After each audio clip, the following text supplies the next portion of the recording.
અને હવે વાત સુરતની કરીએ, જ્યાં યુવાધનને બરબાદ કરવાનો પર્દાફાશ થઈ ગયો છે। સ્ટારલાઇન વોટરમાં ડ્રગ્સ મિક્સ કરવાનો ખુલાસો થયો છે। ડ્રગ્સ માફિયાઓ ડ્રગ્સ મિક્સ કરી સિરિંજ વેચતા હતા। 35 ઇન્સ્યુલિન સિરિંજમાં ઇન્જેક્શન મળી આવ્યા છે। તો જમીલ જંગલી, તોફિક અને સાથે જ રેહાનની ધરપકડ કરી લેવામાં આવી છે। 12.54 ગ્રામ એમડી ડ્રગ્સ સાથે તેમની ધરપકડ કરાઈ છે। ડિલિવરી માટે મહિલાનો ઉપયોગ કરતા હતા। વધુ અપડેટ સાથે સંવાદદાતા આઝમ અમારી સાથે જોડાઈ ગયા છે। આઝમ, સુરતમાં યુવાધનને બરબાદ કરવા માટે કાટસો ઘડવામાં આવ્યો હતો, 3ની ધરપકડ।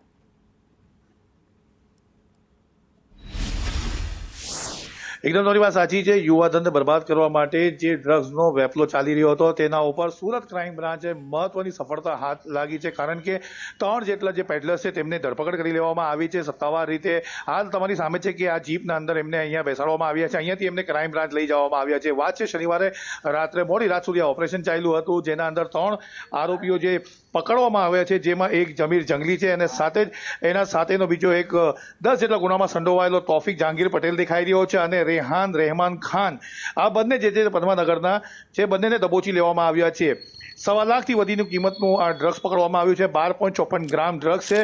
મહત્વની ખુલાસો જે આમાં આવ્યો છે કે 11 જેટલી શીશી અને 35 જેટલા ઇન્સ્યુલિન ઇન્જેક્શન કબજે કરવામાં આવ્યા। સ્ટરલાઇન વોટરમાં એમડી મિક્સ કરીને આ ડ્રગ્સ ભરેલી સિરિંજ ગ્રાહકોને વેચવામાં આવતી હતી અને ડ્રગ્સ વેચાણના રોકડા પણ 60,000થી વધુ કબજે કરવામાં આવ્યા છે। આ ત્રણેયને હાલ સત્તાવાર રીતે ધરપકડ કરી લેવામાં આવી છે અને હાલ એમને અહીંયાથી ક્રાઇમ બ્રાન્ચ વધુ તપાસ માટે લઈ જવામાં આવી રહ્યા છે। પરંતુ જે મહત્વનો ખુલાસો થયો છે કે ડ્રગ્સ જે હતું તે પાવડર ફોર્મમાં વેચાતું હતું, પરંતુ પ્રથમવાર એવું સામે આવી રહ્યું છે કે એ જ એમડી ડ્રગ્સને હવે પાણીના અંદર મિક્સ કરીને એની સિરિંજ જે હોય છે ઇન્સ્યુલિનની, તેને 3,000થી વધુની કિંમતમાં વેચવામાં આવી રહી હતી।